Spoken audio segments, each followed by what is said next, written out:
Howdy. Everything's back. Everything's working. Except the chat, because chat's never working. And I'm joking. God, sorry. How are we? Hope you're doing well. Hope everyone's on good form. We're back. Doing more chess game, and I actually have a plan now. And I spent, some decent time, yesterday evening sat with a notepad and some paper thinking about how I actually want to implement this thing. And I came up with a general gist for what it is that I think we can do to actually make this thing happen. So, we're going to continue with the event architecture that we're using, scriptable objects, and we can still assign things in the inspector and everything.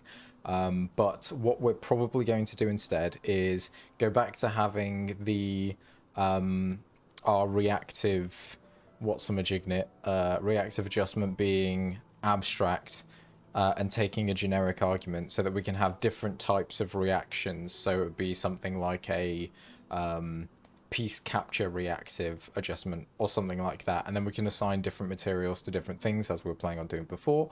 And the plan instead of like trying to keep all of the logic baked into this thing and then putting it on the piece and having the piece listen is we're going to ignore that. Rather than having the rather than doing that, we'll actually create a separate listener component like we started to do yesterday. So have an event listener that listens for a specific type, and then we'll create an extension for Unity or another extension method called get or create, the get or create component, which will look on the piece object itself when it's made to see if it has a listener of that type already. If not, it will add one, and then it will add to that listener a callback to whatever the delegate for the reaction is, and that way we have a specific object in the scene that listens to some code and will only do what it needs to do while it's still there. I think that's going to be a solid way to do things, and it's probably going to make life a lot easier. So let's jump straight into it, shall we? We are going to begin with our I think I want to begin with the extension method. So I'm going to go to my Unity extensions, which again is in the Shiba Core utils. If you want to get a hold of that, link in description for the Patreon. I might do some tutorials as well, just to go over some of the pieces, because I think, it's all stuff that you can find elsewhere, and also like stuff that's it's good to know and that I'm happy to share information about. It'll just obviously be more staggered and a bit slower than just going ahead and grabbing the one-off Patreon subscription to pick it up if you wanted to. So I'm going to make one called Game Object Extensions. Yep, I've spelled that right. Wait for that to load. Pop it open. I want to make sure I put this in the right namespace as well. So it's going to be namespace Shiba Dog Studios, utilities, extensions. I think we can just leave it as that, actually. Let's go ahead and convert that to a namespace. This is going to be a static class. We're not going to inherit from mono behavior. And for the time being, we're just going to have a single method, which will be a public static game object get or create component, which will take in this stuff. Copilot has done exactly what we want to do. Pretty much, it's close. We're going to return game object, not component, and we're also not going to do it like this. We're going to say if try get component, or well, if game object dot try get component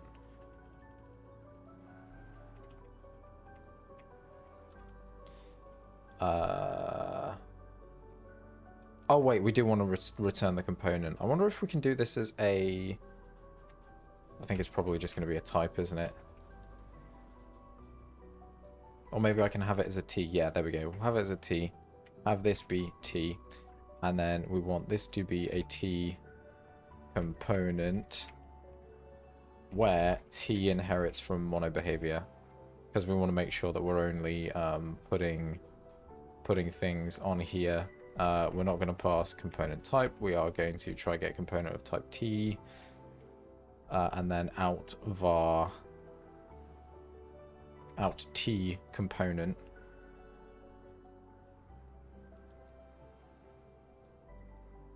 Wait, what? A local parameter named component cannot be declared in this scope because the name is used. Where am I using? Oh, I'm using it here. We're going to out T.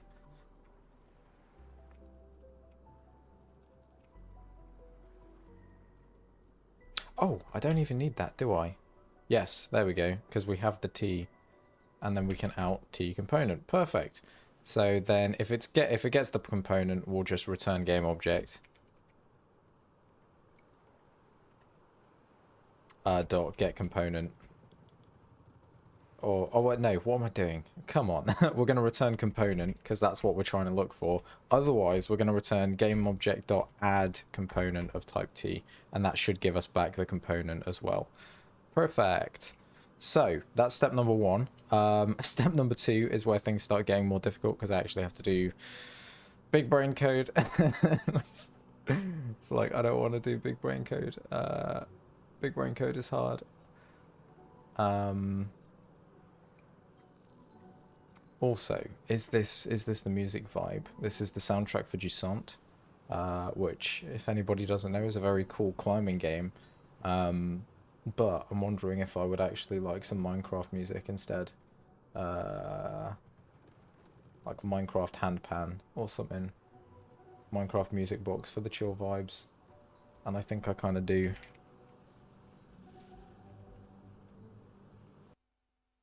Bear with me.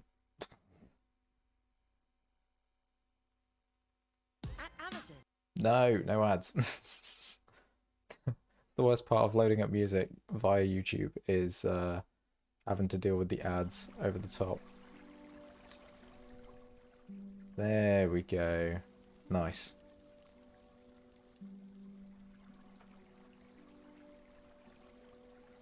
Cool. Okay. So, now that we've got this, let's go back to working on our event system. I'm going to open up the event publisher, and I actually want to rename this to event channel. If I can type. So this is going to be event channel of type T, which will be a scriptable object. It will have still a list of iGame event listeners of type T. And everything else, I think we can leave everything else the way it is. That's all fine. Make sure that's saved.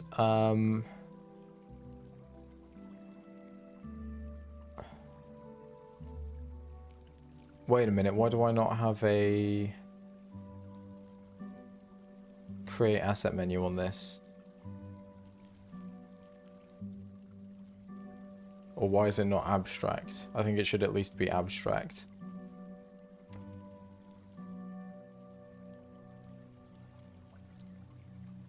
Because do we have...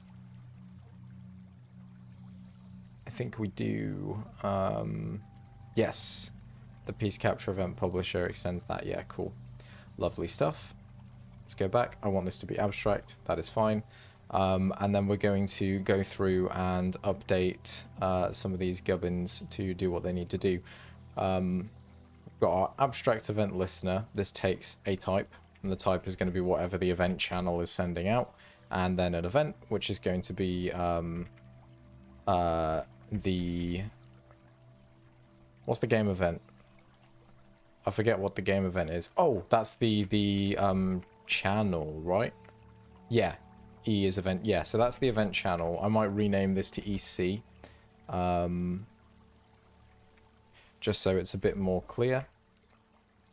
So, type of event, event channel. where the event channel is an event channel of type T. Makes perfect sense. Everything's good there. And so what we want to then do is make some actual implementations for this listener that listen for different types of data that we are sending out. And that's going to come first and foremost in refactoring this kind of thing. So I think we can probably bin off eyepiece event data. We don't care about that anymore, which is going to give us a lot of errors all over the place. For anybody who missed yesterday's stream, we spent a lot of time jumping around the place trying to figure out how to actually get this data propagating properly, and yeah, it was not going. So move event publisher. I think in the event publishers we'll have we'll also have the struct for the data that it sends. So this is the move event that can stay as is. I'm going to update the sender to just be as is, because that's fine. I'm going to take the capture event and move it over into the capture event publisher file, so everything is nice and together. And then we need to make some listeners. So let's go ahead and do that. I'm going to ignore these compile issues for the time being because they aren't going to be hanging around. So let's start with piece move event listener.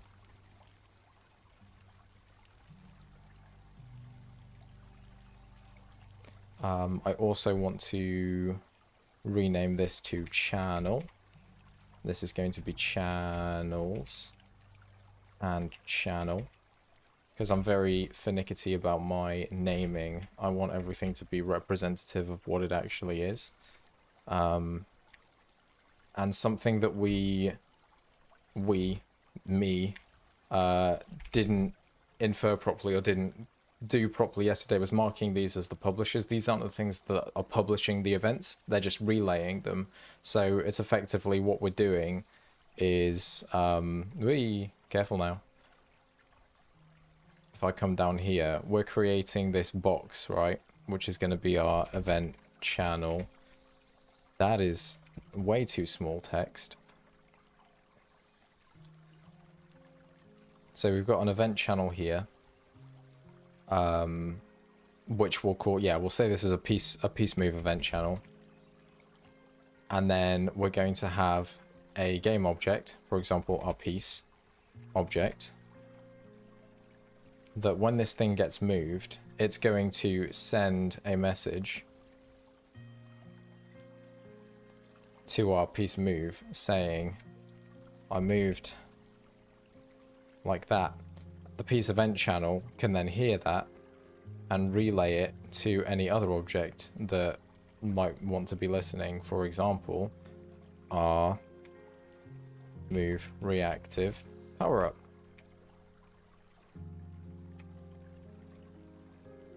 Whoop.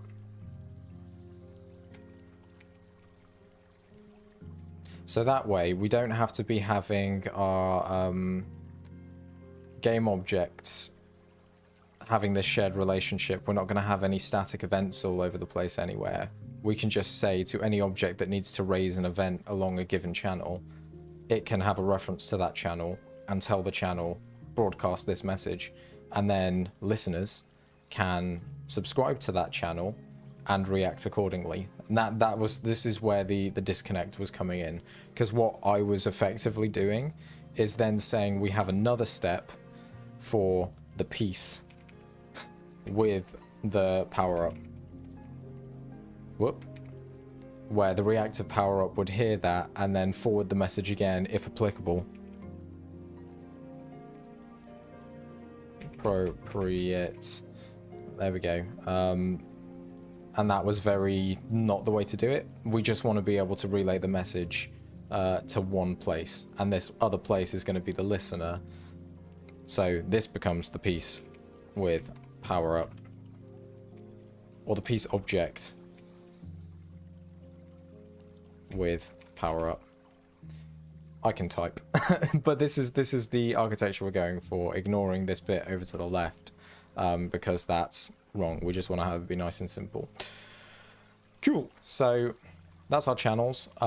We were going to the publisher. I want to rename these as well, actually, don't I? Let's just close up all of our editors so that I can rename these files. Channel.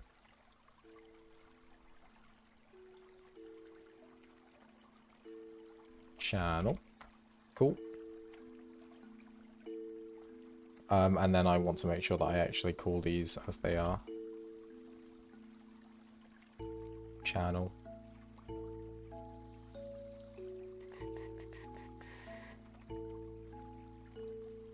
Channel.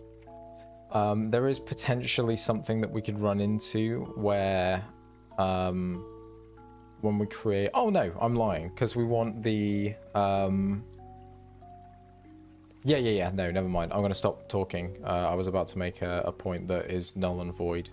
Okay, cool. So our listener, we want to be a mono behavior. We want it to implement the iGame event listener. And we want it to be of type piece move event data, because we're making a move event listener. And Copilot has actually come in clutch and almost done everything that we want to do. We are doing deregister, not unregister, and we're doing onInvoke instead of onEventRaised.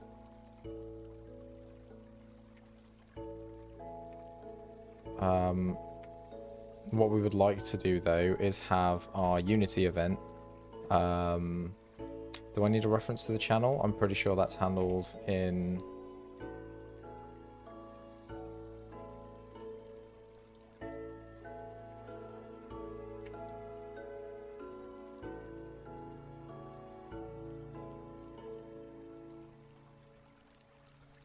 Yeah, I'm being stupid. We don't want to be doing the interface here. We want to be doing event listener of type, yes, that. Thank you, Copilot. Very cool. So we have a Unity event. Let's make sure we import the namespace. And again, we just need to...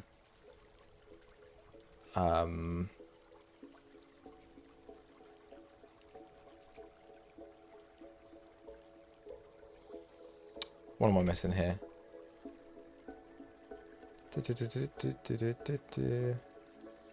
Can I have... Oh, yeah, of course. Doi. There we go. Don't need that, because we have the game event.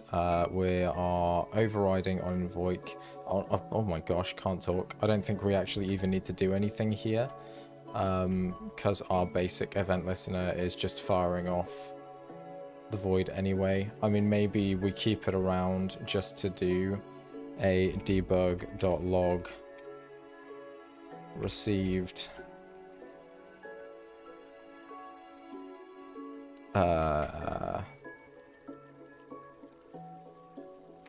perfect. That works.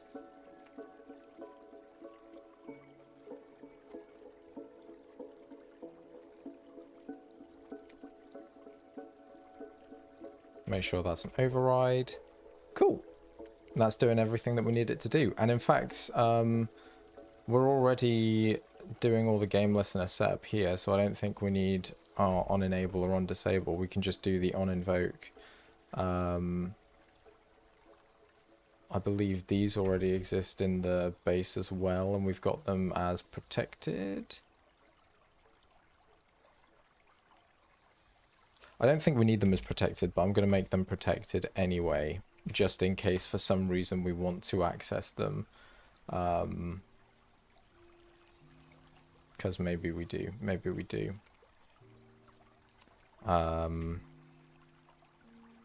Sweet. That's our first move listener. Or our first event listener, sorry. I think we can create another event listener for our capture. Wait, let's not do it like that though. Let's do it through Unity. Create. C# script, piece capture event listener.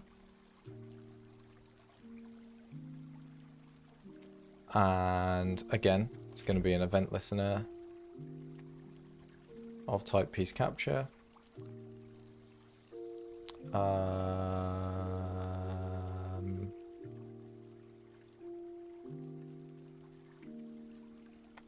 There we go. Make sure I import the namespace, because once again, this is in the Shiba core util, so I've namespaced it. And piece capture event listener, sender name, captured piece with capturing piece. I think actually this should just be capturing piece dot name, captured that, and then in brackets maybe we say sent by the sender. And I want to double check that that's actually somewhere here. Sender moved from, yeah, cool. So this is going to be moved piece. So moved piece moved from that tile to this tile. Sent by. Perfect. And actually I might use the start tile dot grid position and the end tile dot grid position, because it's a little bit nicer than using the name. Cool. Little sip break.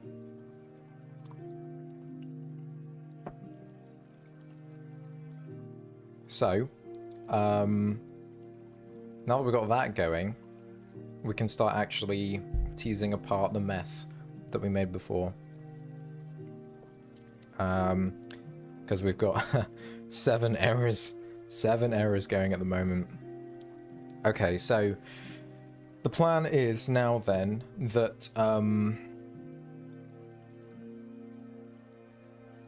yeah, I think the plan is now we remove all of the errors that we've got going on here. So starting out with the reactive adjustment, once again we're going to make this abstract.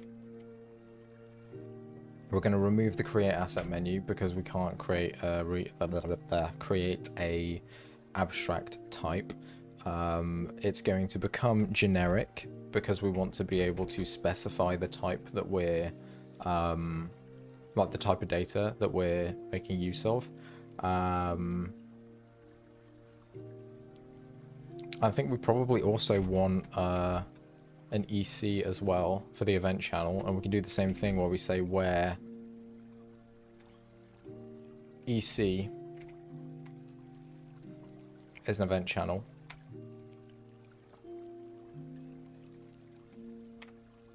That does the thing, and we probably, yeah, we want a reaction of type T, and this can just be EC. Like that. Cool. Now we need to fix reaction. So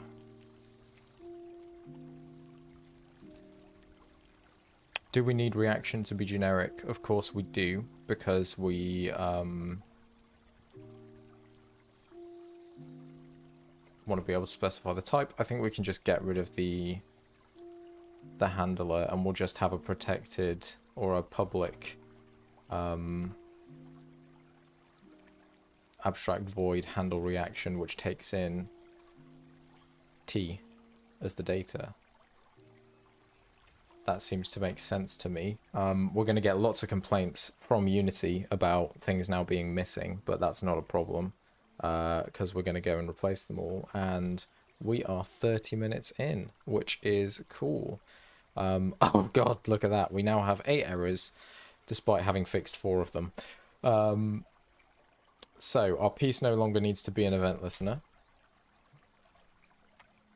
We can get rid of that, which means also the reactive adjustment. Reactive adjustment needs to be generic. I think...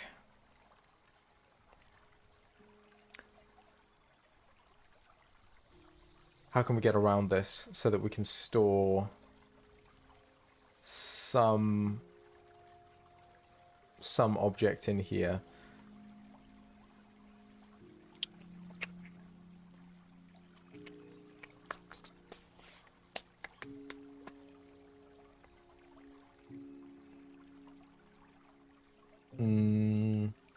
I could do with some kind of wrapper or something, couldn't I? That can sit around.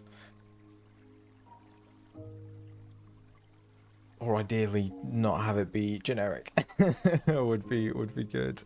Although again, I don't think I can get around it being generic, because we kind of need to be able to specify unless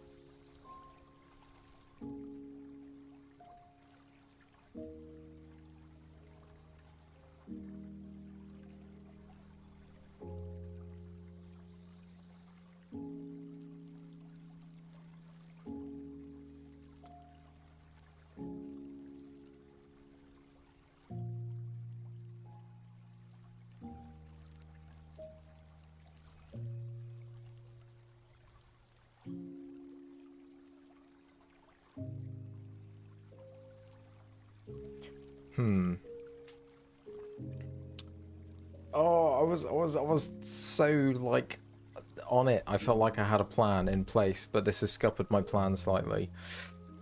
How can we get around this? Either for removing the need for abstract gubbins in our, or generic gubbins in our reactive adjustment, and instead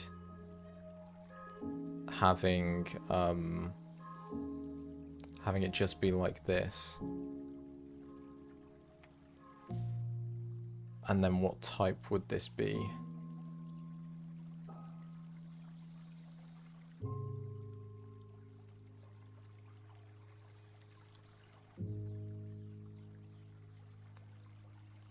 Because if I make these changes, I need to push the removal of the genericness down further.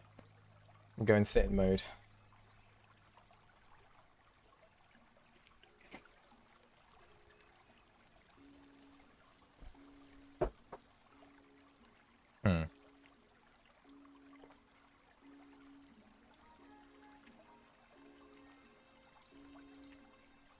Let's think about this for a second.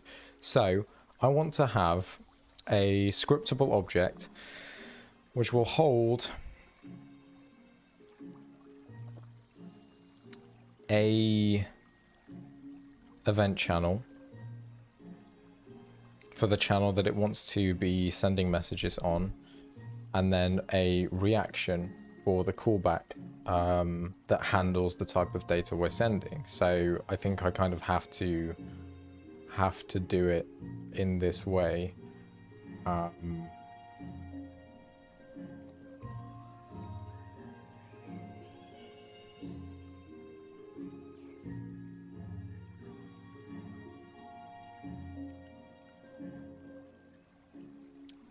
Yeah, it's just sorting that little caveat of reactive adjustment then needing to have type specified.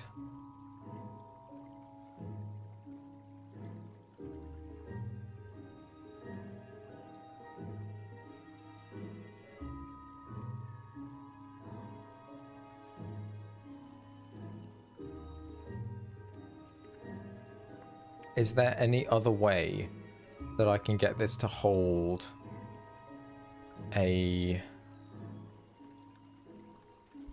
one of these event listeners? I don't think there is there? Of these event channels, sorry, not the event listeners, because we're not worried about the listeners so much.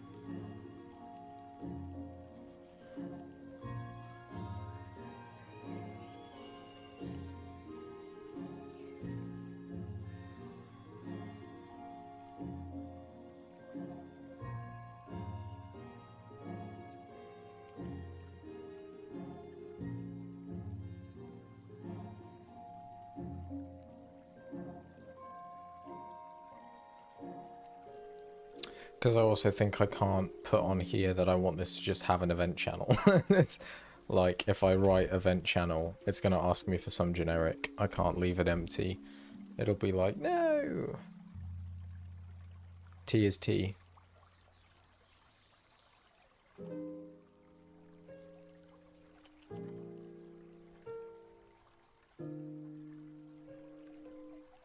Yeah. So it has to be making use of generic somehow, otherwise we won't be able to sub in what we need. Oh, that's a doozy. That's a doozy.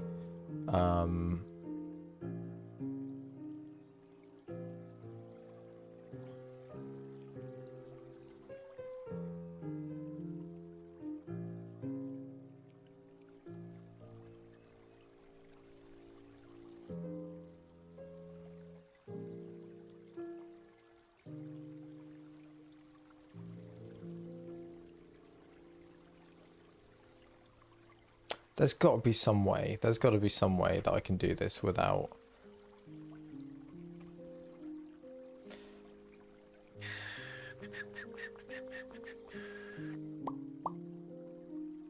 I mean, I think, yeah, no, there isn't really some way that I can get around it without, going back to the event channels. Let's try something out real quick. So I'm going to make a new event channel that's just similar to what we had before, which will be a piece generic event channel.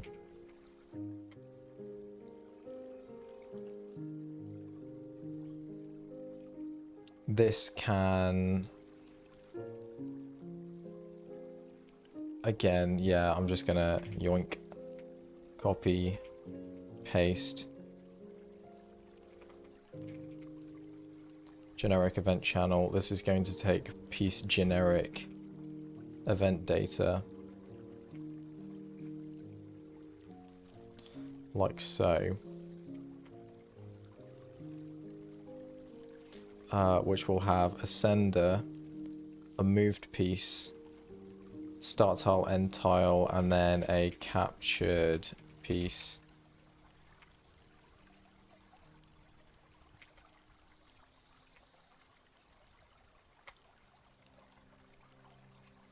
Like that. So we kind of were in this sort of position last time as well. And I want to then have my reactive adjustment have a piece generic event channel. And the reaction is going to be of type piece generic event data. So now I can have a reactive adjustment in here and it's not going to cause me issues. And we can still have like separate channels for different kinds of events. They'll all just need different amounts of data, which I guess is fine. Yeah, we can move with that. So we're not going to have this faff anymore. We are literally just going to say reactive adjustment equals adjustment. We can remove the on invoke because we don't need to invoke anything anymore. Everything else can stay as is. Let's go fix some more errors. Hey, we've only got one left, and it is on our match manager, which no longer needs this event listener. Although we are going to have an event listener on it, which will be a generic event. And we can use that on our handle piece captured method.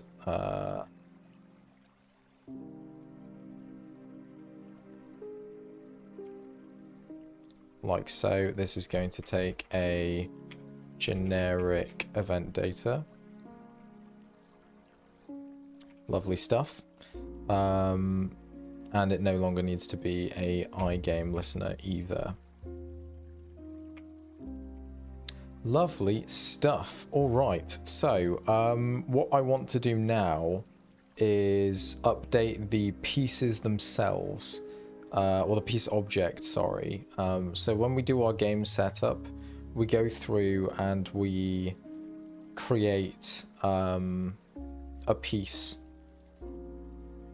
using this create piece at position method, that's going to initialize the piece with its piece data, initializes the visual. So part of initializing the visual, this is where we'll also do the material for, whoops, not instantiate, initialize. This is where we do the visuals, updating the visual with the light and dark. We'll also do the same with the,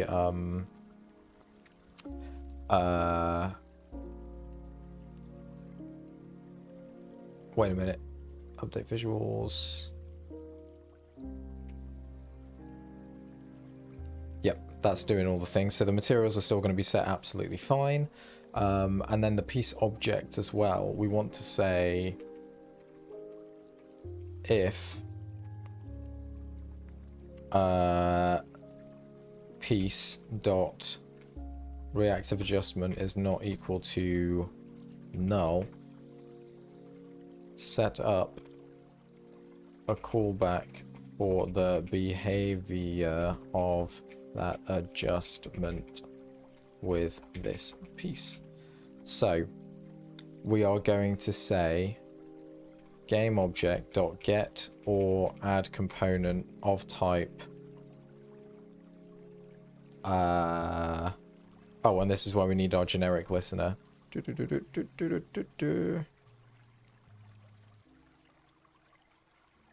I make a generic listener? I didn't yet.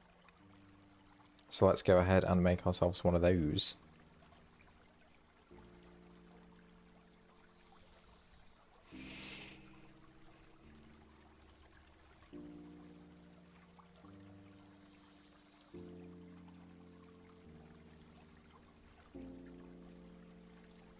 Da-da-da-da-da-da. And I'm gonna copy the one of the other event listeners.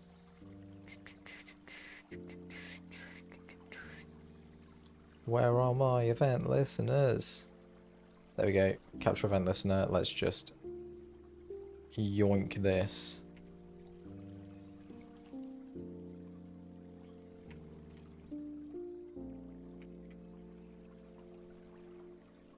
Like that. And this is going to be piece generic event. And then again, this is probably where we're going to have to loop back to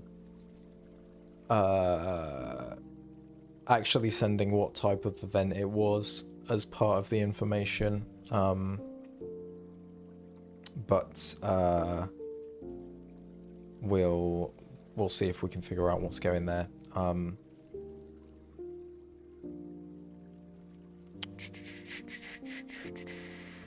Yeah, we'll figure out what we're doing with that in a moment. Why have I got an error in here now?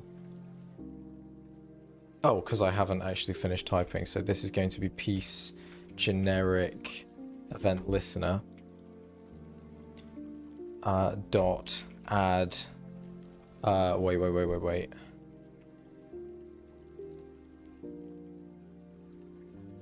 Yeah, we want to get the Unity event.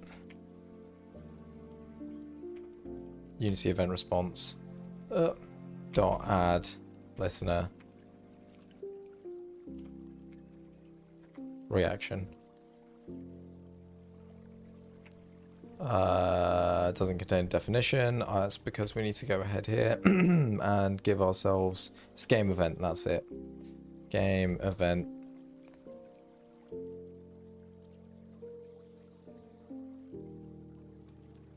No. I lied.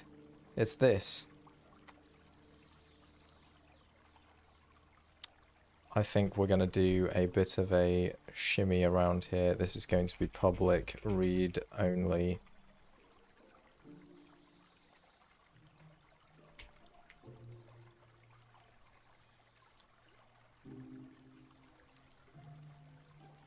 Which we'll just have a get on.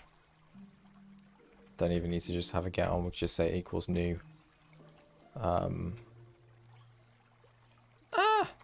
Like that. Cool.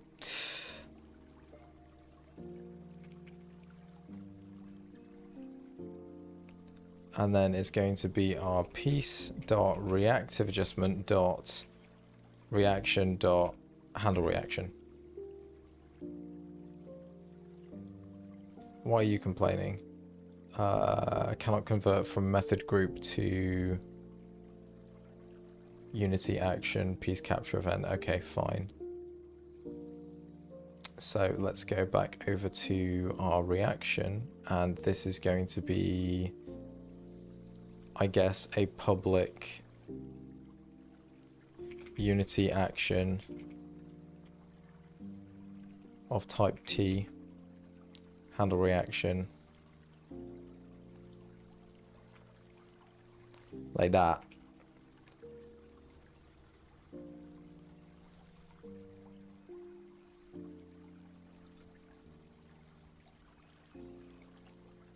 What am I missing here? Why is it?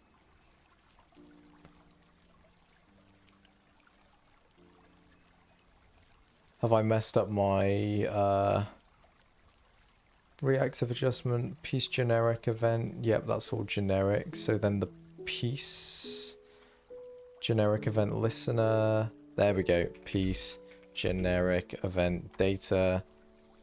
Piece generic event channel. That needs to be piece generic event data. And we can have item dot moved piece.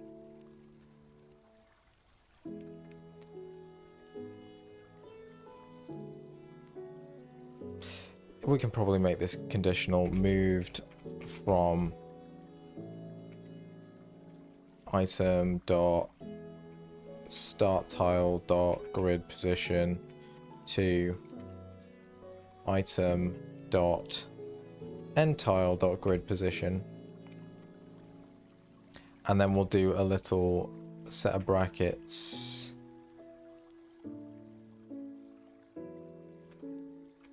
inside a set of these.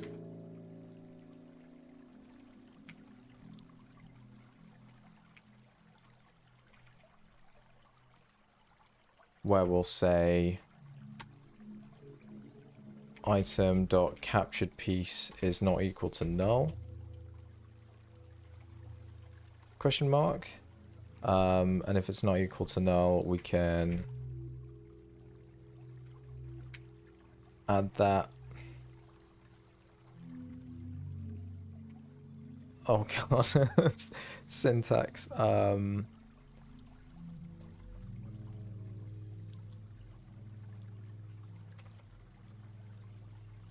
Oh, it's because I'm missing a curly bracket. There we go. So if we have a captured piece, we'll say comma capturing captured piece. Otherwise we put nothing, and then append with sent by the sender. Cool, so that's going to give us all the information about our event when it gets invoked, and then actually invoke the event. Our piece object, when we create it, is going to say if we have a reactive adjustment, let's add or get or add a component for the listener, and add that listener, or add to that listener our this thing.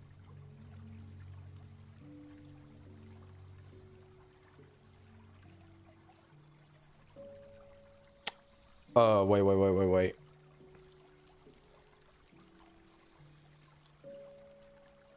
I might be missing something.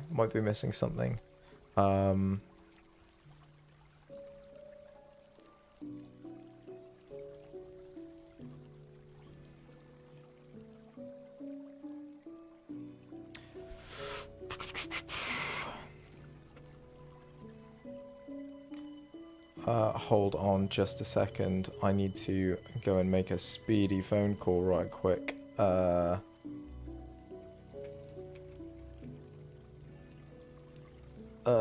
Wait.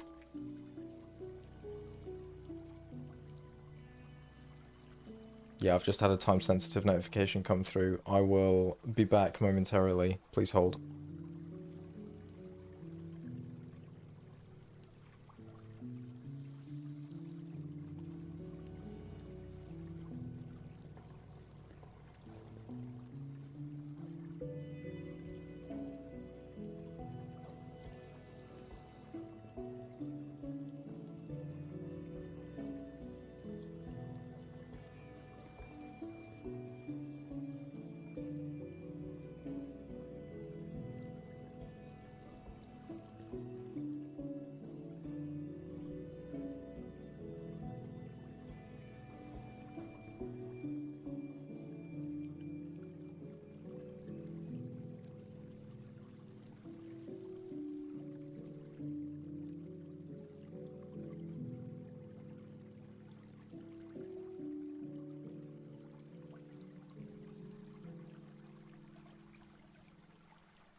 And I'm back. Apologies. Right, so my hang-up stick point now is that we don't necessarily want to just call handle reaction. Maybe we do just want to call handle reaction. But we want to construct our data to have this piece be the sender, don't we?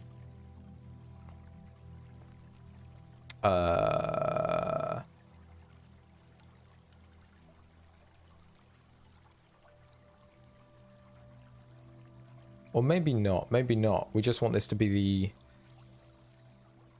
the thing that reacts, and we need it to... Yes. There we go. Okay, so... Oh, how do we do this? It's going to be some kind of like strategy pattern type jobby. I mean, I think it's probably fine. Where it's going to just run this code.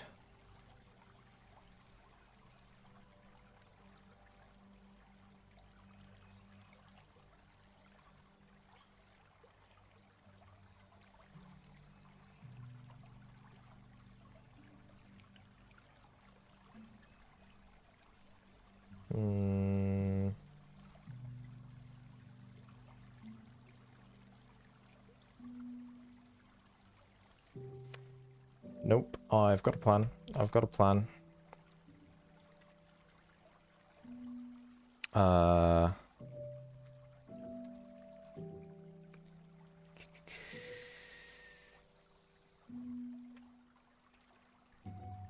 to take in data, and then I want it to say data.sender equals this. And then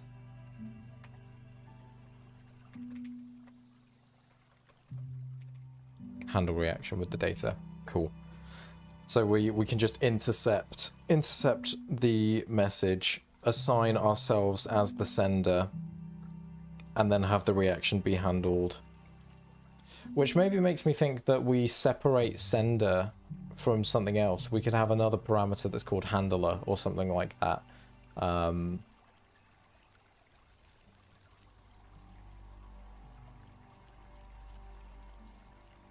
I don't know. We'll see how this works first, I think.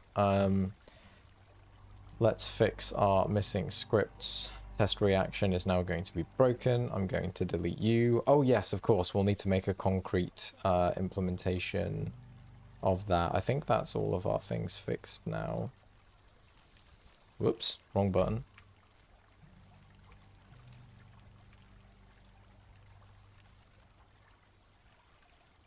Yeah, good stuff. Okay, so first things first, let's add a listener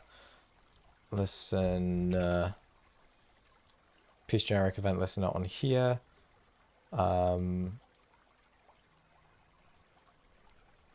is my Unity event not public? Oh, because it's read-only.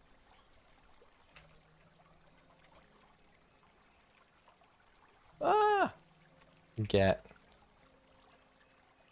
private set.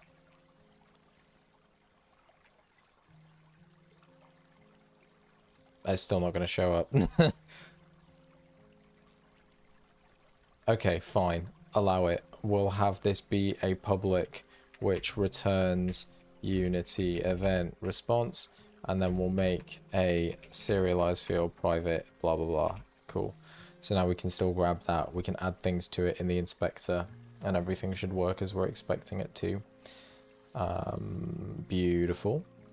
We don't have a channel yet that we want to listen to, so I think what I might do is create... We've got an on-piece captured channel. We can just use that. That's going to be our capture. What type of channel are you? What type of channel are you? The wrong type of channel, that's what. Let's create a new piece data, event system, sorry, channels. We need to give a create asset menu to our generic channel.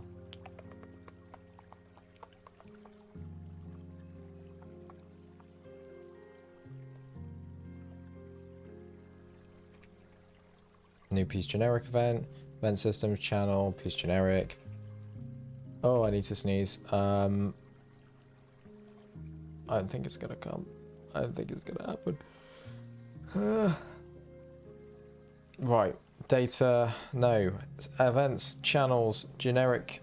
This is going to be my on piece captured channel. So then on the match manager, we can have that be the listener, and we'll add a callback for our match manager to handle the piece being captured. Cool. So with that, let's actually see if this works. We need to go onto our probably our piece object class, and in the capture method we probably want this to take in information about the move, or perhaps we do just do this on the board and we don't send it from the thing that's being captured.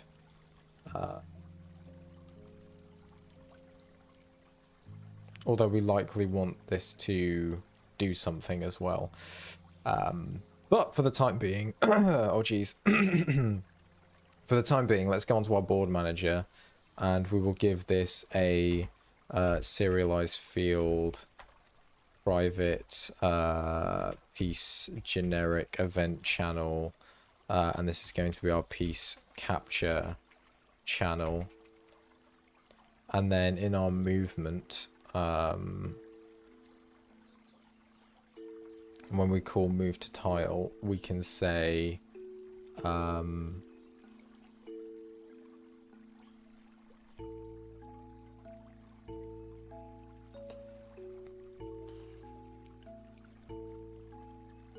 no, maybe I will just move it onto the piece, because then we'll have the movement event and the capture event separate. So I'm going to update capture to take a piece object capturing piece. And I guess we also want a board tile captured from tile. Cool.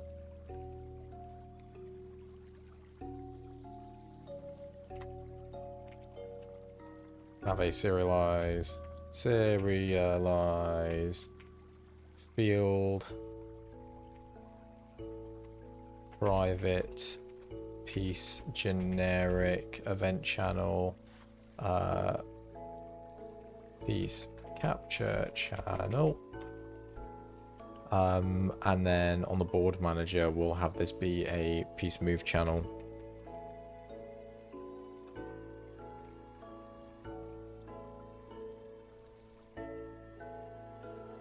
Yeah, that's cool, because then we can have some differentiation as well between, you know, if a capture, we can have a difference between when this piece captures and when this piece moves if it captures. Always nice. So here, let's go ahead and what do we want to do? We want to say piece move channel dot invoke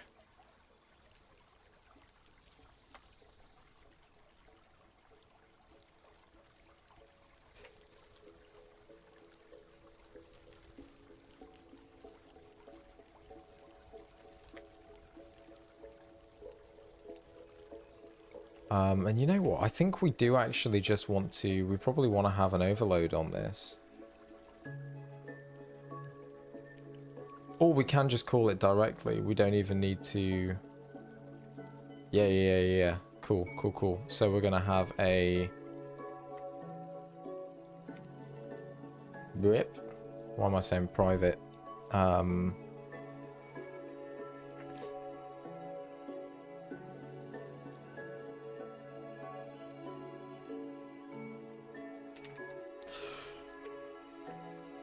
Move event data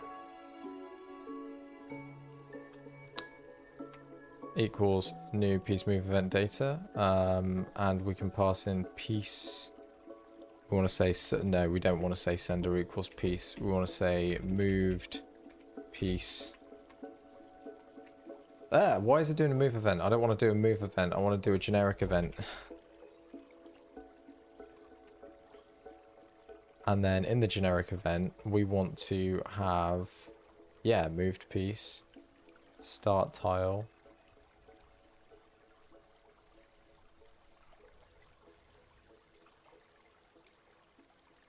I'm just doing my syntax all wrong. I forget it's a struct.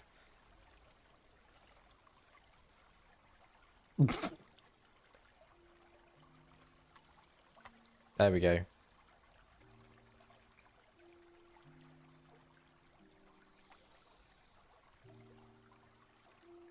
Am I still doing my syntax wrong? I must be.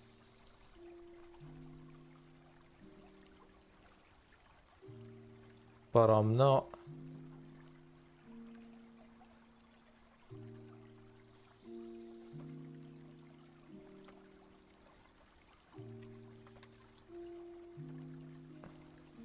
Piece generic event. Oh, channel. Data. There we go. Got there in the end. So the move tile is going to be that. The start position is going to be the occupied tile. The end tile is going to be the new tile we're passing in. Capture. We want capture to return a piece object. So let's cache this. Var captured object equals this. And then we can return captured object. Although I don't think we actually even need to cache it. I think we can just return this after we destroy. Because it will still hang around for a little while. And on the capture, we now need to pass in this as the capturing piece. And the occupied tile. So I guess we can use move event data dot start tile.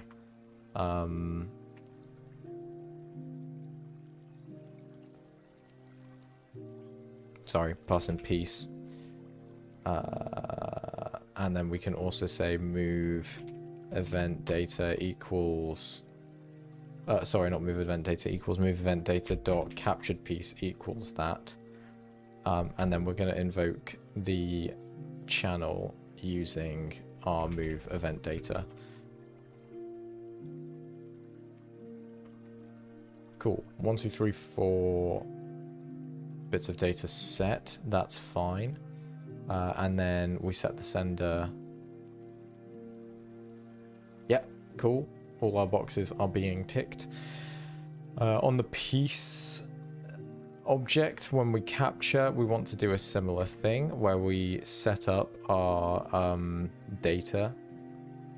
So we can say piece capture channel dot invoke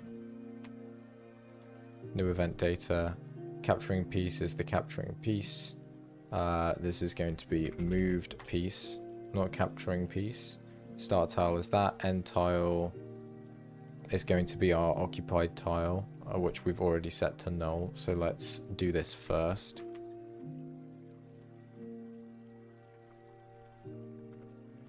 Amazing.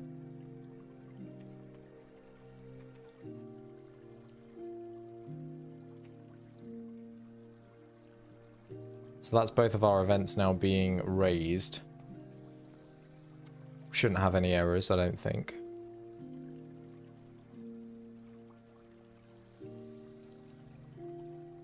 Good, good. So let's update. Our piece object needs to have the on piece captured channel as the thing that it's sending on. Our board, where is it? Board needs to have the on piece move channel. So I'm going to duplicate this, call it on piece moved channel. And you know what? I'm going to make a new folder under here for generic piece channels.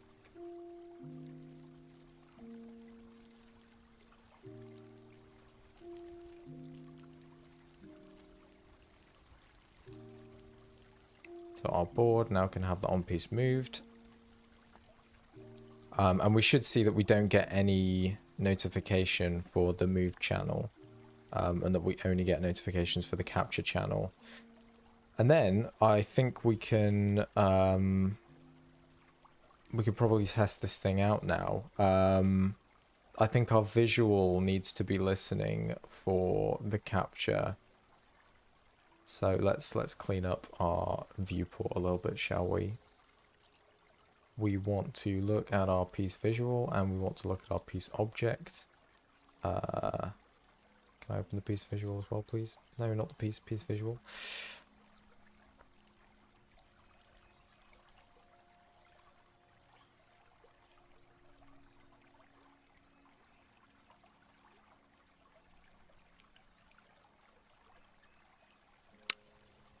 Game piece visual. There we go. It took me a minute.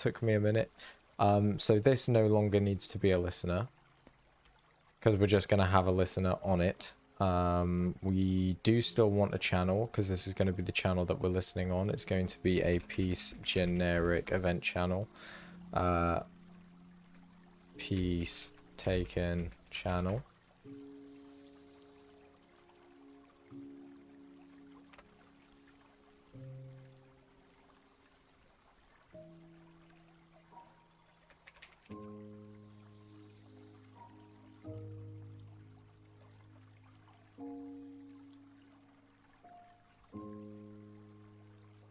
And we will say if item.captured piece is equal to our visualized piece, then we will handle the piece being taken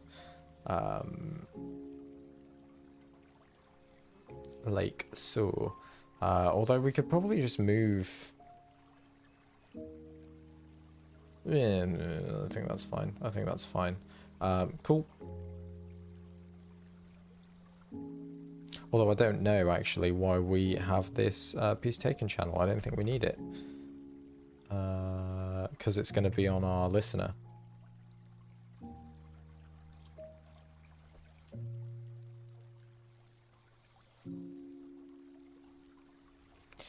Piece visual. Let's add a generic listener. It's going to be listening to the capture channel. And it's going to have an event on the piece visual, which is handle on piece taken. Perfect. Okay, so theoretically, everything that we have now should be exactly what it was before.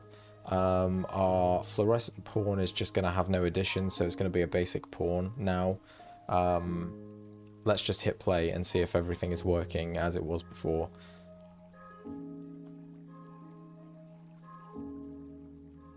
Good. Let's step forward, see if we can make a capture. Oh, no reference exception. On generic event listener, line 8.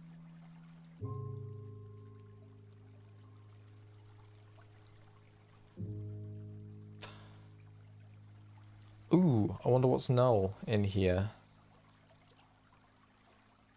I mean, it must be the start tile and end tile, right? I mean, it could be moved piece. Or it could be sender. Oh, it's likely sender. It is likely sender. Okay, that's fine. So by default, I think we need to set our sender to be something, don't we? So let's go back to our board manager. And I think in here we can say sender equals this.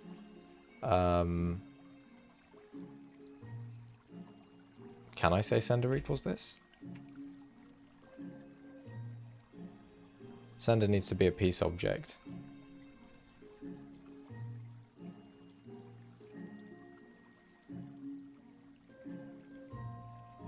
So I guess by default we'll have it be the piece that moved for this event specifically. And then on the capture... Capture. That's in my piece object.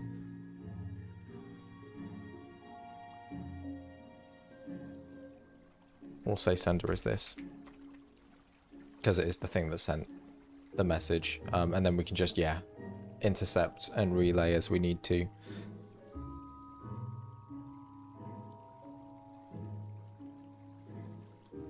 Okay, let's try again.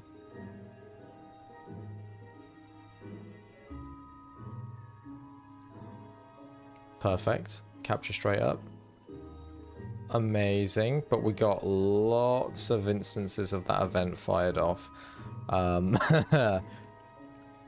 Interesting, interesting.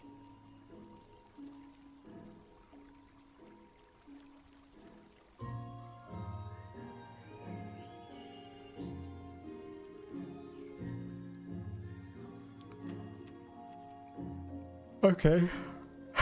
Let me do something else here. I'm going to add an additional argument to the end of our debug that is item.sender.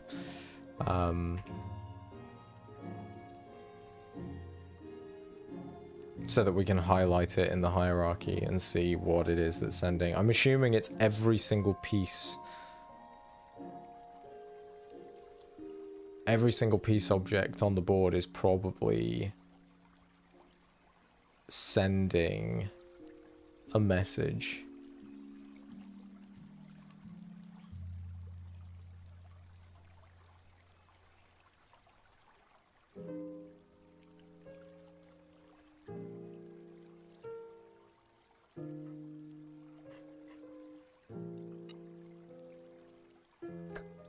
Let's have a look. Let's have a look, because I'm a little lost. A little lost.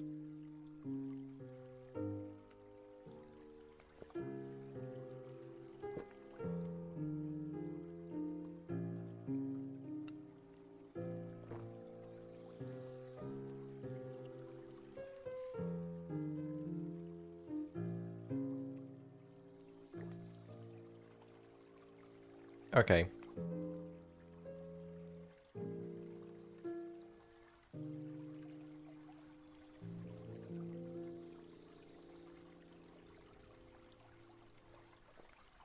Why? So it looks like it's been sent by the thing that was captured. So that's correct. It's just sending it a whole bunch of times. Which is not correct.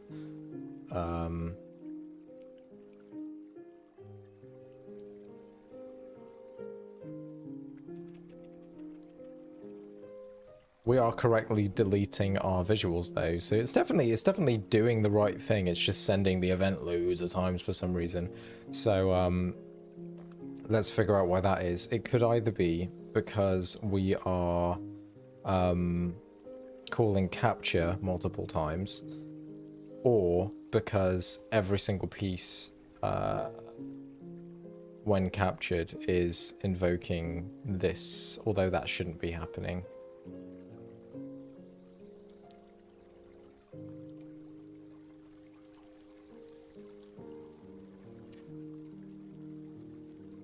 Yeah, my board's got my move channel, that's fine. And the visual and everything are all listening on the capture channel.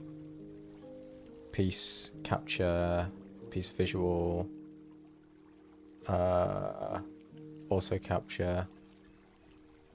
Yeah, everything is in line there. Everything is in order.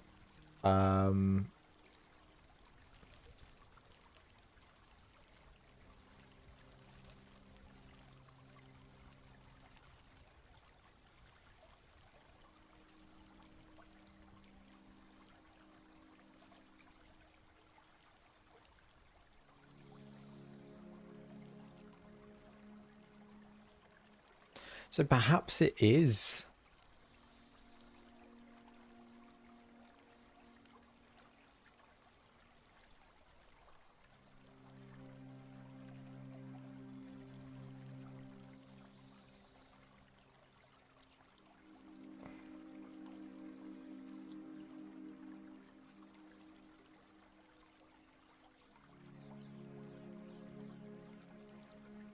No, no.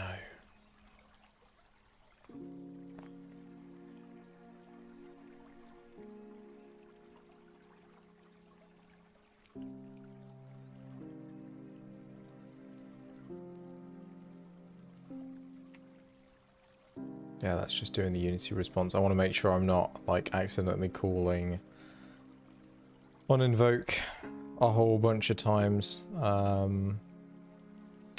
Oh, I could be adding it a whole bunch of times to the listener. Let's maybe take a look at that. Let's maybe take a look at that. Although I don't think that should be the case. I don't see any reason why it would be added a whole bunch of times.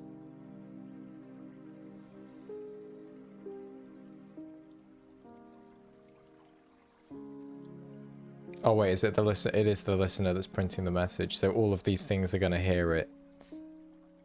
That's fine. That's fine. Yeah, that's absolutely fine. So I think we're actually good. I think we're actually good.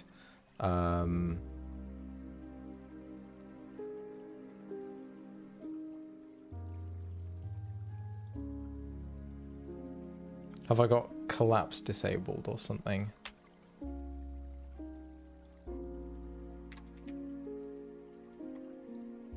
Maybe rather than the sender, I can print out the game object as the context. And I have got collapse disabled. Let's... I want to get rid of this as well. That debug.log because we don't need it anymore. I think we're getting there, guys. I think we're getting there. And what are we at? 1 hour and 18 minutes. Fantastic. I think we should probably have time to make an adjustment in that case. That would be cool. Let's just capture this guy. Oof, it still fired it off a whole bunch of times. It's all these different visuals are receiving the message. Which is fine. That is absolutely fine. Because they're then ignoring it.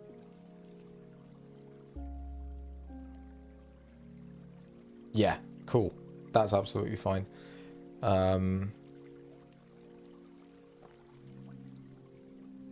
Sweet. Okay.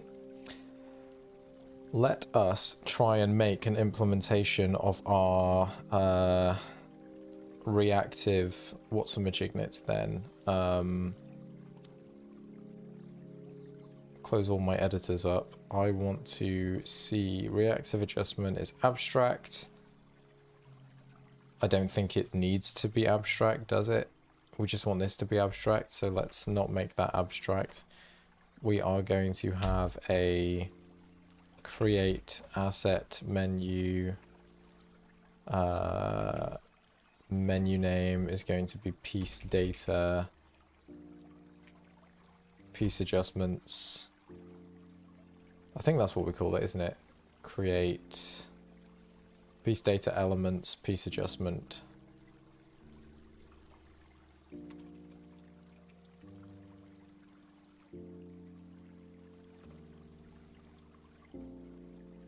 And then did we call it just straight up movement? No, we called it movement adjustment, so we'll have reactive adjustment.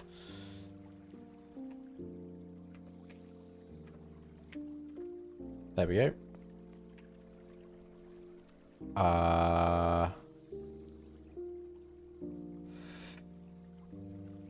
We need to set this reaction.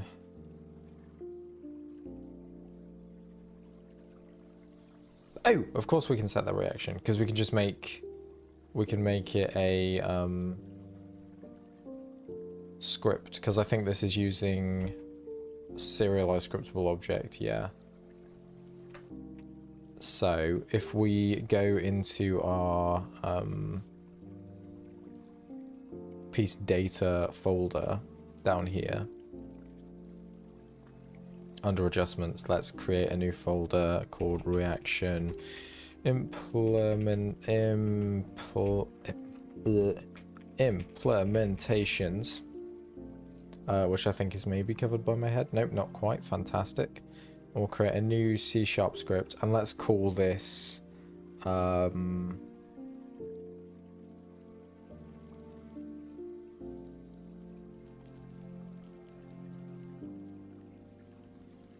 I don't know.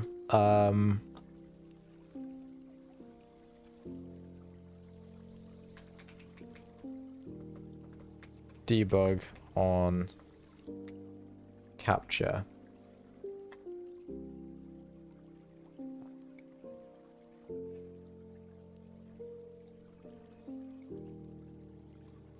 pop this open. This is going to be a reaction of type piece generic event data.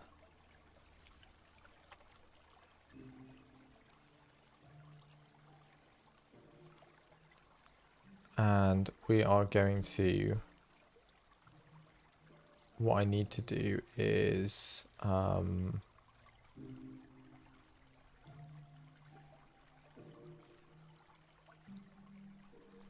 I just have this as a void again?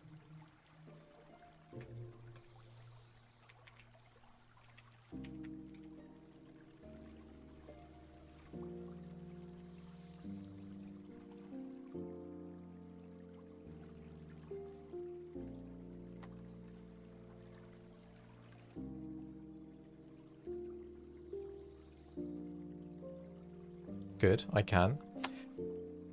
So in here, this is going to be debug on capture. We want to say if data dot captured piece is not equal to null,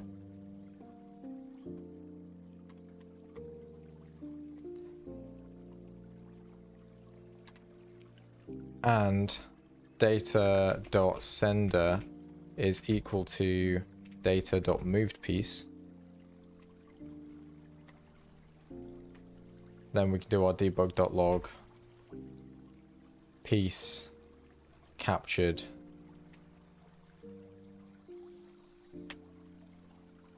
cool.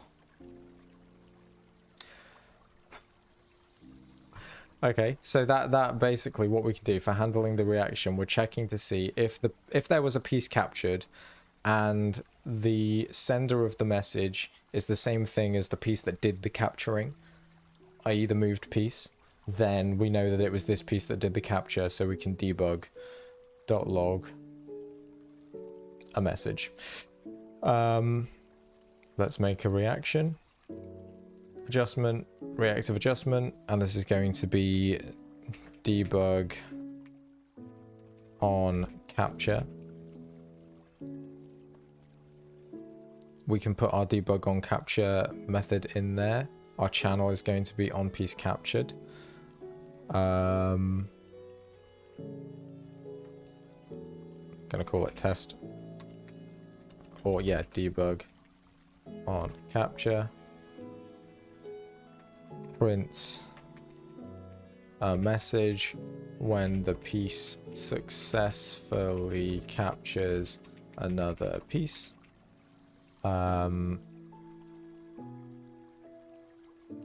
Material index 0. Let's use our fluorescent.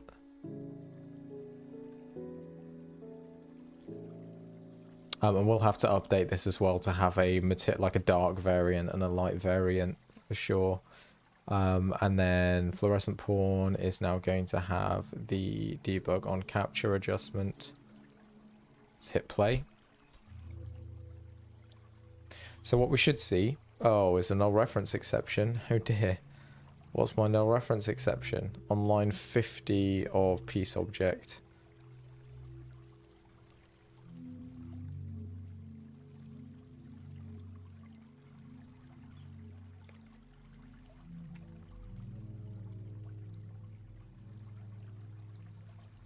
Get or add component.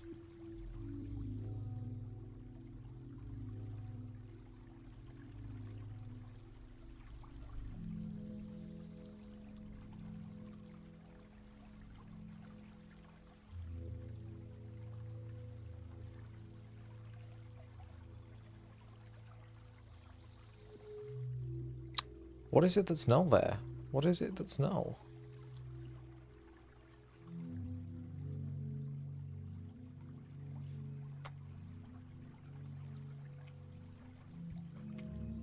I mean, I imagine it's probably going to be... No, because data is a thing. It's going to be... So that's not null. This is all fine. It's going to be this Unity event response is null.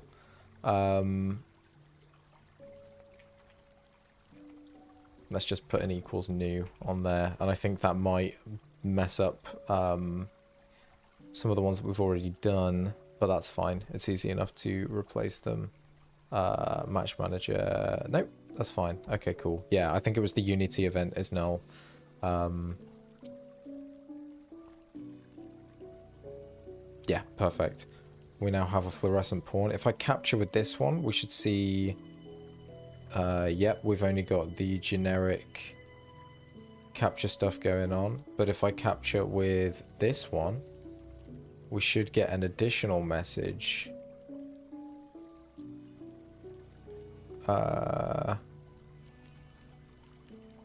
It doesn't look like we got the additional message. Gosh darn. Right, let's go ahead and just remove that extra message out of the generic listener. Oh, I forgot to save the class, maybe.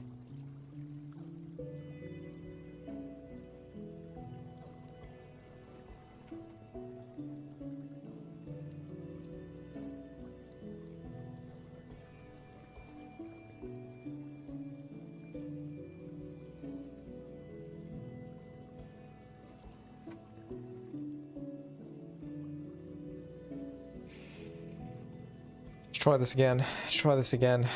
Because I see no reason why this shouldn't work. But I might be missing something obvious. So we'll maybe step through it.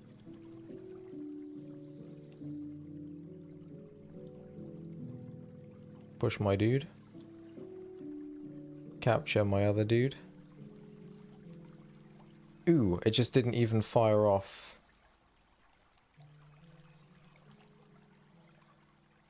Anything. And we've also removed a listener from the piece. The match manager has lost a receiver, so I think now whenever I do captures, it's just not gonna it's not gonna fire off the capture event. Oh no. Okay, well, I mean, that's cool. It's doing something.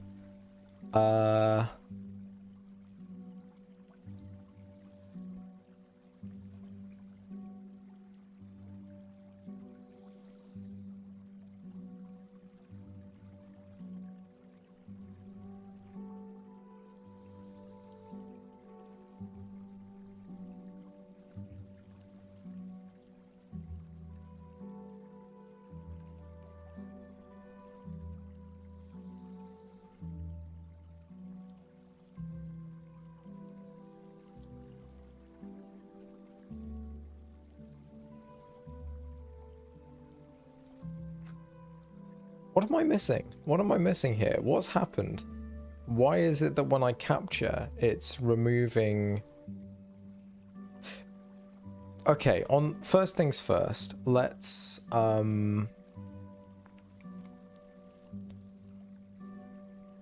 switch my board back to being just a regular pawn instead of a fluorescent pawn. And I want to see if we still get the thing being removed when we destroy or when we capture a piece. We do. Oh god. Okay. Why is that happening? Huh.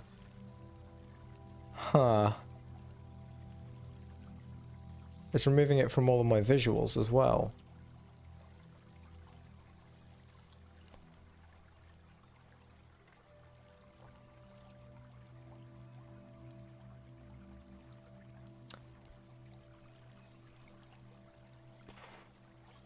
Where is that happening? It could be on this destroy. Why is it? No. On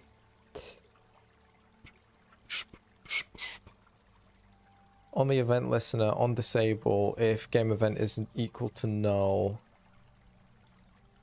game event.deregister this, game event is an event channel. No, that shouldn't be doing it. So yeah, why is it removing listeners? Oh, it's probably because of this, isn't it?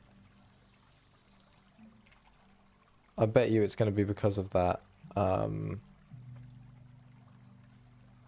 It's exactly what it is, because I put the equals new on the wrong line. Doi.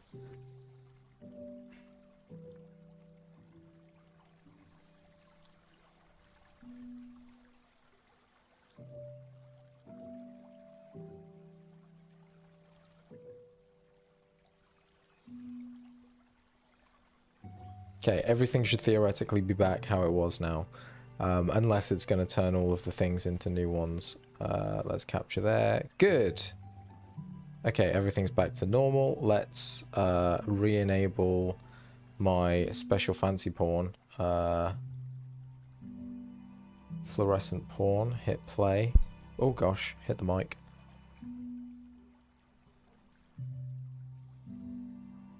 Push him. Capture. We didn't get any message logged out.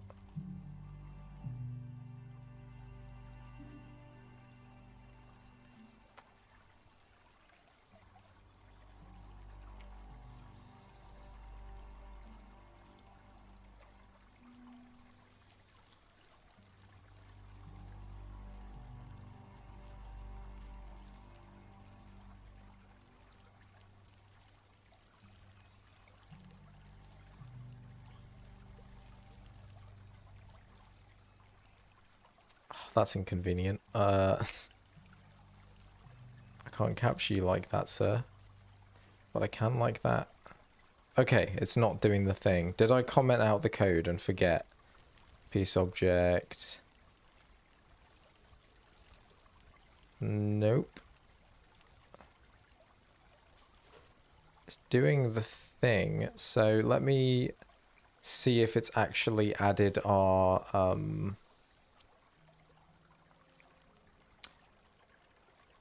callback to our piece object. Board. Wrong end of the board. Gonna be 3-3. No, 2-3. No, 3-2. Not 3-2.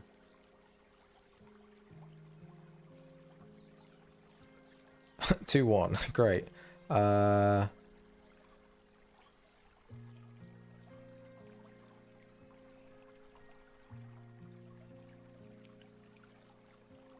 Okay, it's added the component, but we're not setting the game event, and we're not setting the, or adding a listener.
See how we're faring now?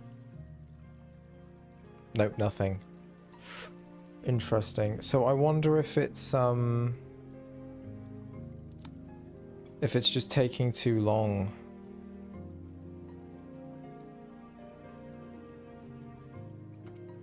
To do the things. Maybe I need to add a method on the event listener that's like set data. Because it's adding the component, it's just then not setting the things. So I think oh,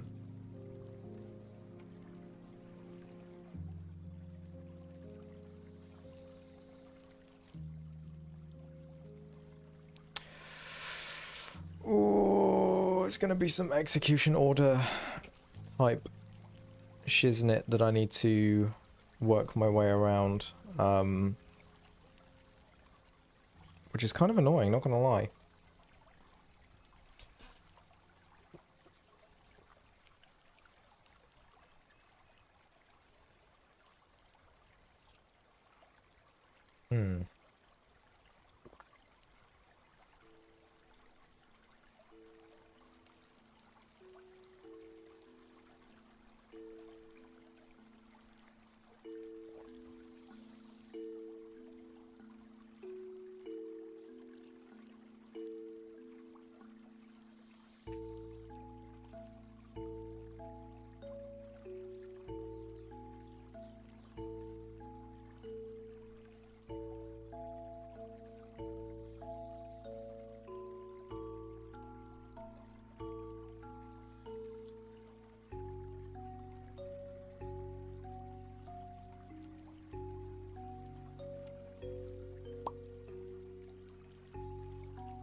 Well, blah, blah, blah, blah, blah, blah, blah, blah.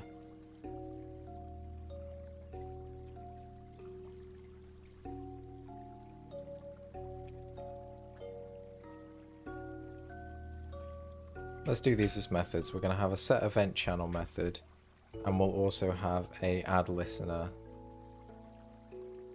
or add callback.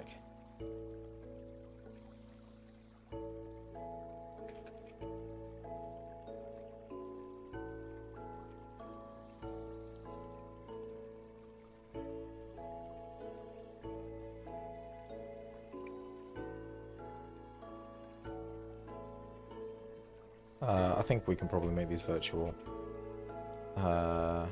Set a bit void, set event channel.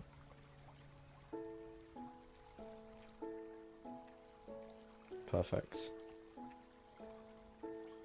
Maybe we also have a remove public. Yeah, cool.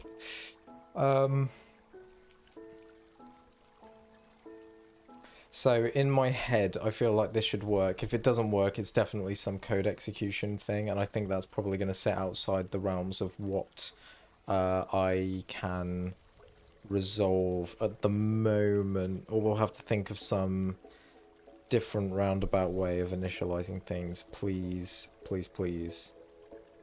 Nah, still no.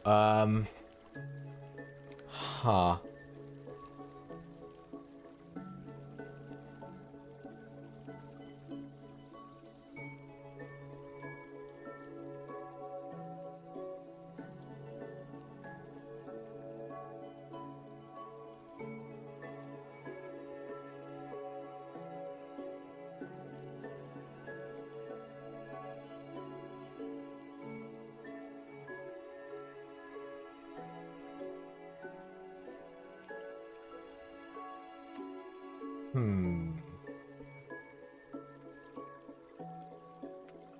Change value on added game object.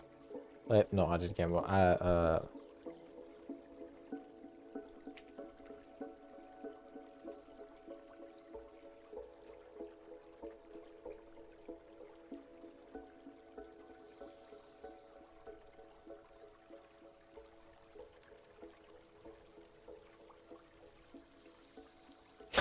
no, that's what I'm doing. But it doesn't work.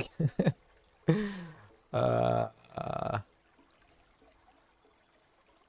mean, I imagine it's probably to do with the default values that we have on Event Listener, where this is saying it's equal to new.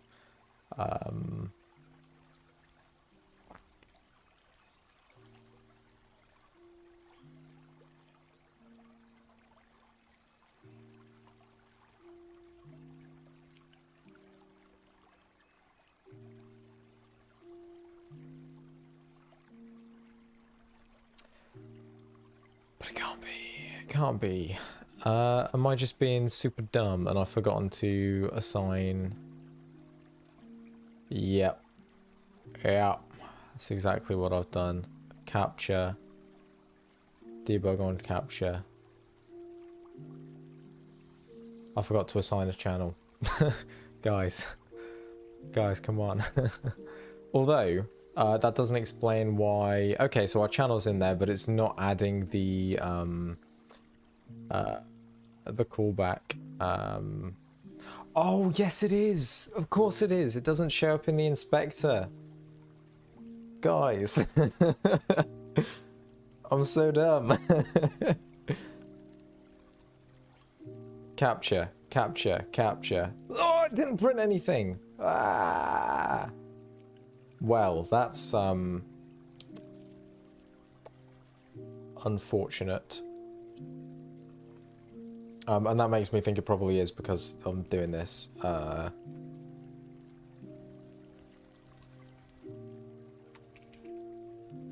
I make you read only and then set you to new? I can. But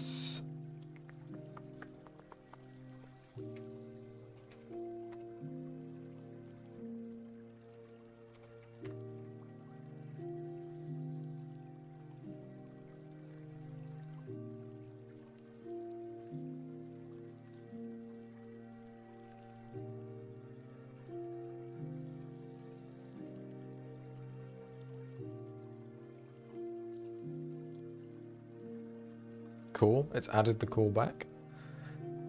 Oh lord.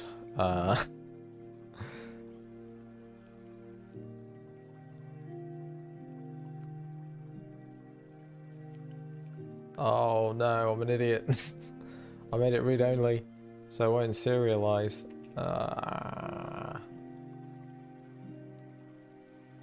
Is that gonna give me back my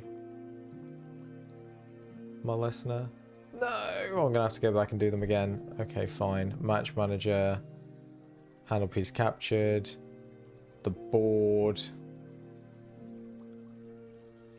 didn't need anything. Piece visual needed something, that's still on there. Amazing.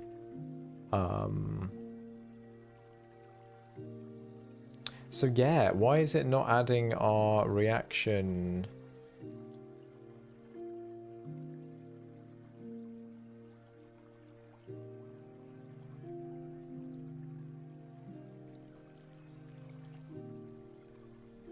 We have it in there, that's good. Unless it's like, we actually need to create an instance of it.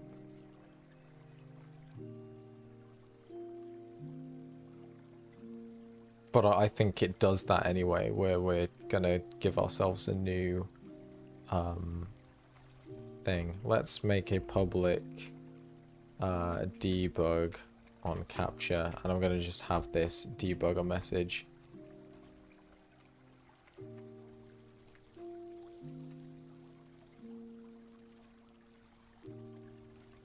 Because I want to make sure it's spitting some stuff out.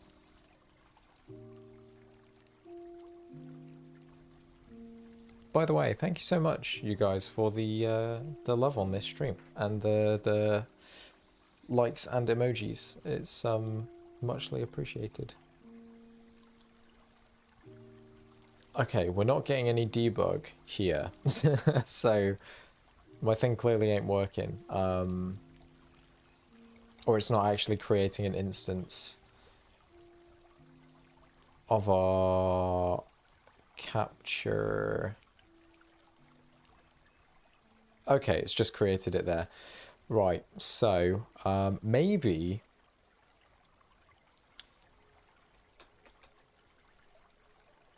that's the handle reaction.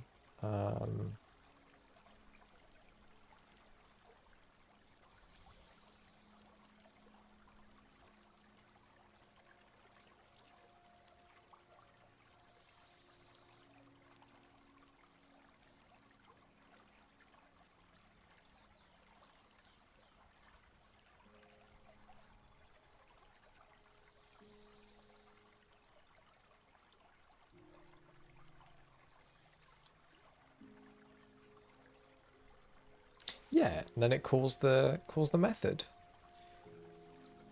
on the object.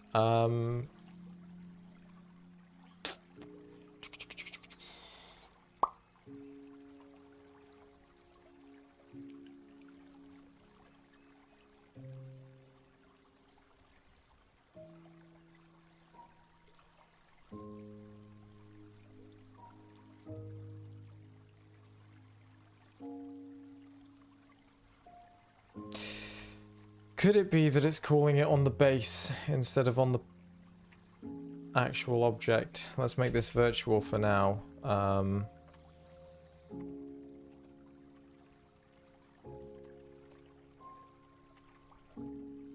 I want to see if this spits anything out, because if it does, then it means that it's not overriding properly for some reason. And I feel like I've had this issue before and it's been really annoying. But I'm not entirely sure how to fix it. Oh, he took my pawn. Right, okay. It's gonna be like that. God. Or am I gonna have just forgotten to actually put... No, we've got it on the fluorescent pawn because it's fluorescent. It's capture. Okay, so it's just not debugging anything.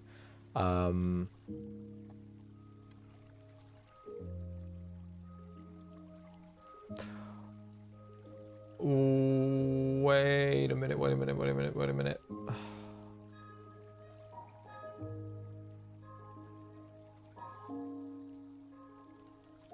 No, this should be working. Yeah, so I should be adding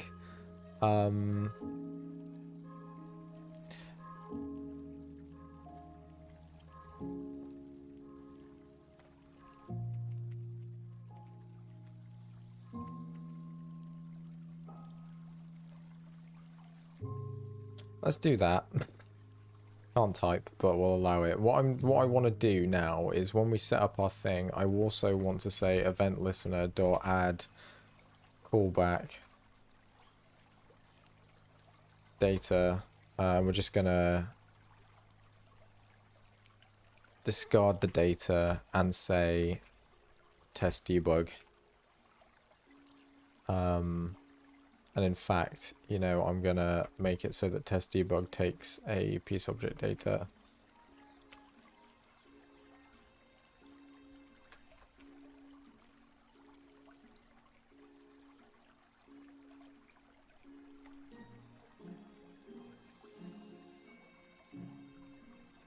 And we just debug.log test.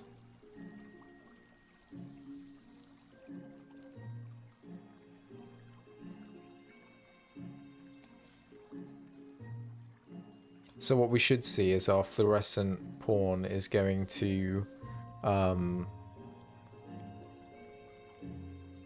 just debug.log test anytime something is captured, is what I'm hoping for.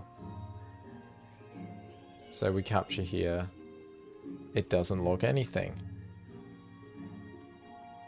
Doesn't log anything. Am I listening to the right on piece captured channel? Yep.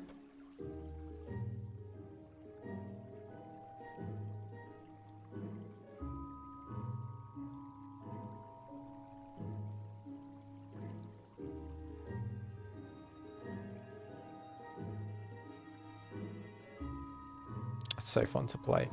Yeah, that's interesting. So it should be firing off something because our listener has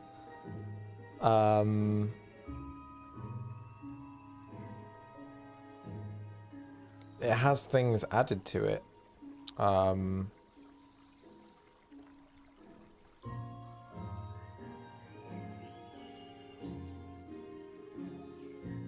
Or it has a listener added to it that's listening for all of the things.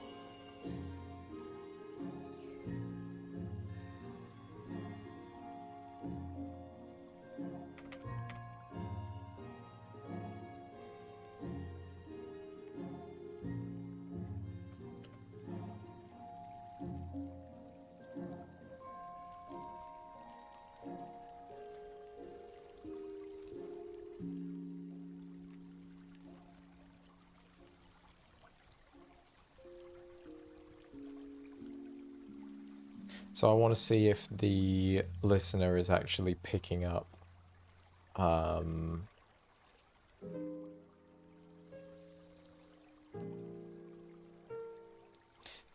message. And I think maybe I want to debug the channel. Although I don't think I can. I can.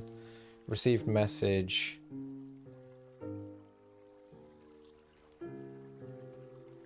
So yeah, let's do this.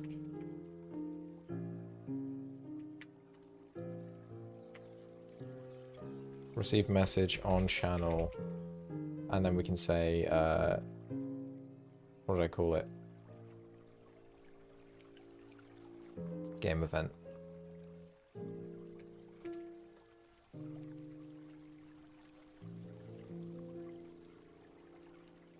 Oh, we're coming up on time as well.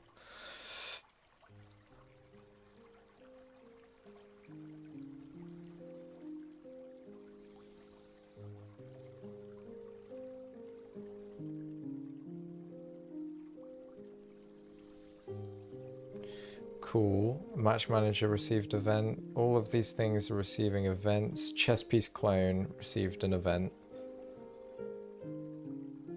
No, chess piece clone did not receive an event. Okay, we are getting somewhere. So, for some reason, when we add our generic event listener, it's not getting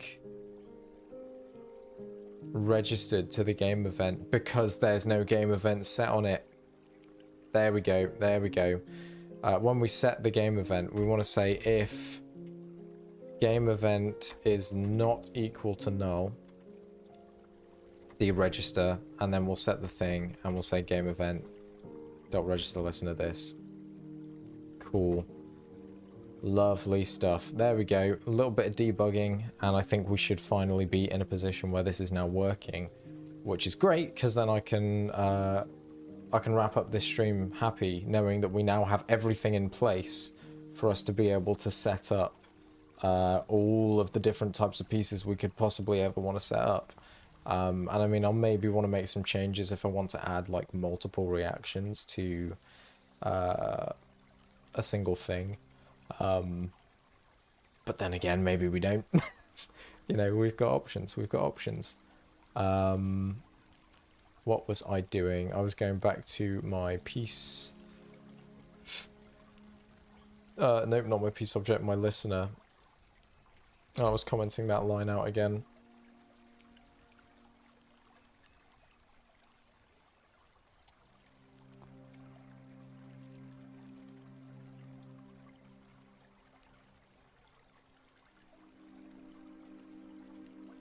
Amazing. So if I capture here, handling a reaction and test, but it doesn't print out anything about us making the capture. And now if I capture with this guy, yes! Oh my god, it works! Guys, we've done it. We now have a dynamic system. Oh, that's so cool. And we can do most of it through scriptable objects in the inspector. You know, there is a slight caveat that obviously we need to create these methods that will actually handle processing the stuff. But this is great. This is great. It's literally just a case of, yeah, if we want a different type of behavior, we create the behavior in here. And it's also, you know, even possible that maybe we could create these as scriptable objects, have data in them and use them as, like, we will use an actual strategy pattern. So what I'm thinking is probably we remove this parameter sender from the data. Let's do this now. Let's do this now. We are going to make reaction a scriptable object, and actually I might make it a serialized scriptable object.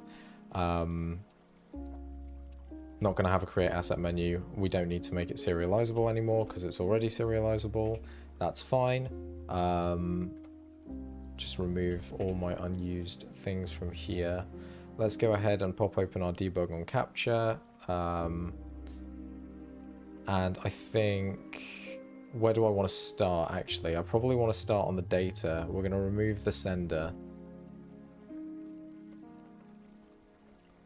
because I don't necessarily care about the sender in here.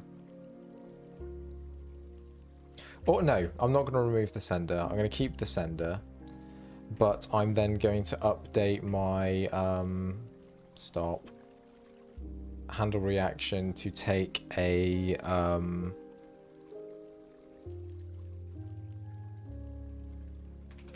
I guess an object,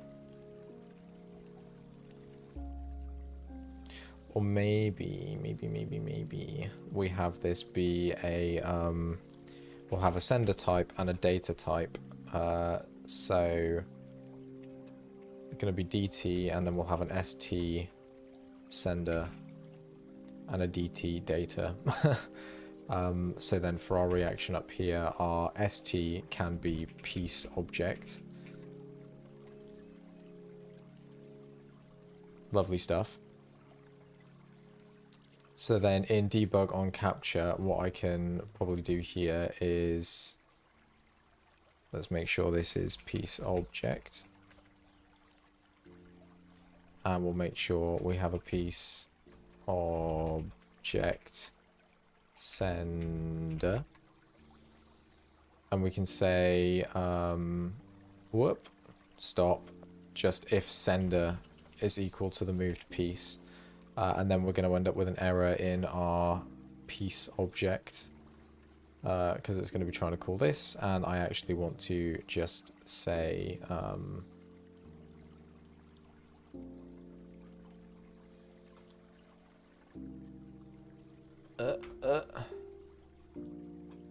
Bubba. There we go. Let's remove this debug callback as well, because we don't need it anymore. We know it's working. Fantastic. So what I wanted to do was give this a create asset menu, piece adjustments, reactive adjustments. I think I'll actually give this reactions as a submenu. And this is going to be a debug on capture, new debug on capture reaction. And this can hold some data in it, like maybe we'll have a public string debug message.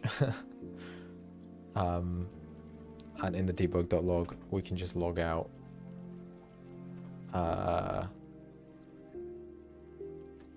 debug message.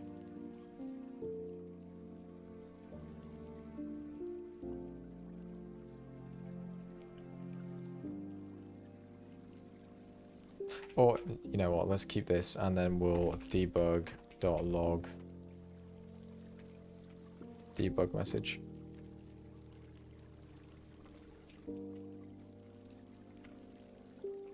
And this is purely just an example. Like, this is so that we kind of know. Oh, stop! I keep clicking on the wrong bit. So that we know that this is kind of a way that we can move with things. I think it's gonna be good to test things out. A formatter has been created for the Unity object type debug on capture. This is strongly discouraged.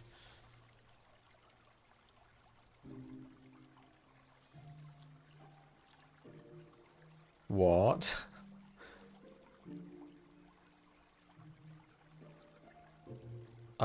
Maybe it's because I am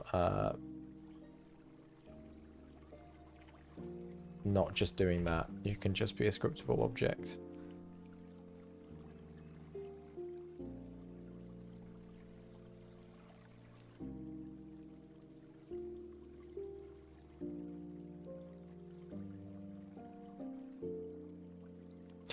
I think that should be fine. So let's go ahead and create a... I'm going to create a new folder that is my reaction behaviors. And I will create a new piece data, piece adjustment, reactive reactions, debug on capture. And I'll call this debug hello world. Debug message can be hello world. And then I'll have a different one that's debug congratulations.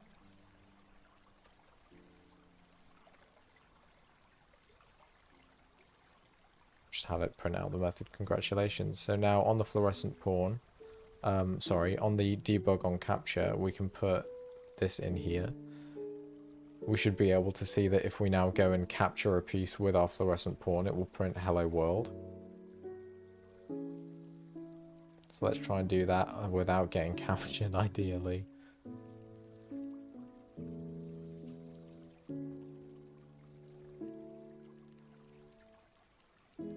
Bruh.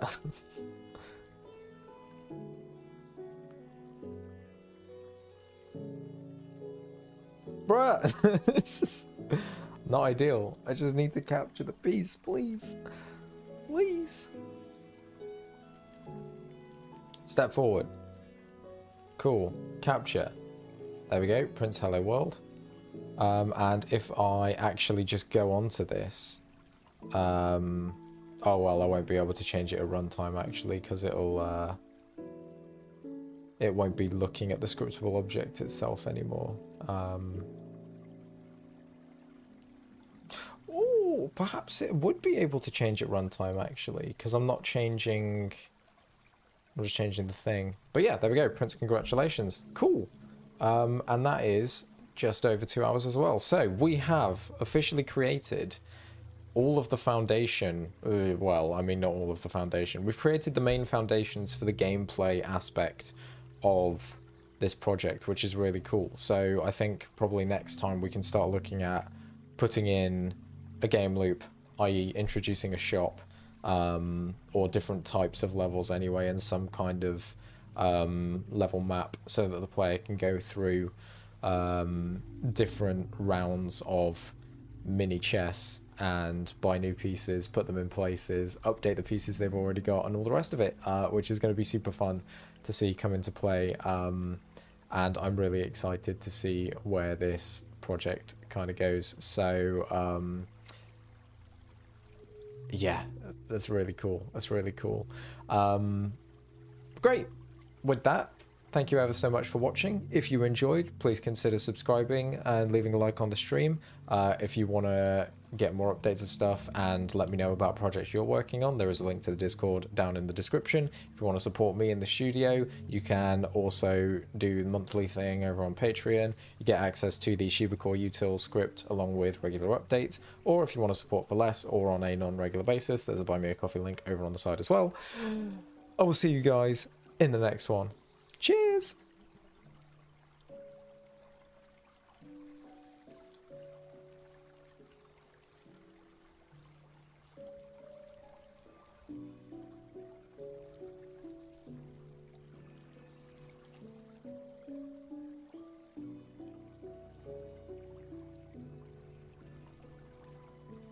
I forgot to press the transition button.